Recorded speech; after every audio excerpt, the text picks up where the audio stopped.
81 immobili e 4 aziende confiscati, 206 estorsioni, 26 casi di usura, 698 operazioni finanziarie sospette. Sono alcuni dei numeri che inchiodano il Veneto a una rigorosa presa di coscienza nei confronti delle infiltrazioni di mafia, 'ndrangheta e camorra. E sono solo i dati relativi ai primi 10 mesi del 2011 riportati dall'Associazione di Comuni Antimafia Avviso Pubblico. Un anno in cui la crisi ha acuito la fragilità di quello che è ancora un territorio di benessere, ma capace di fare di tutto pur di mantenere la sua leggendaria ricchezza.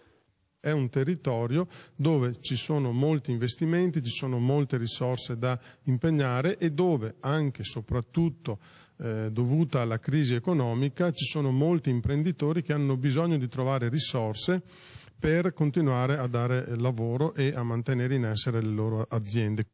832 casi di truffe e danni dello Stato in 6 anni, anche questo è il Veneto. E se bisogna dire no agli imprenditori suicidi per la crisi, no anche a coloro che si inchinano alla violenza e alla disponibilità di denaro delle organizzazioni mafiose. Quando si hanno in un territorio tante imprese che partecipano ad appalti, che hanno un certo tipo che operano in un certo tipo di settore, sappiamo già che sono più a rischio.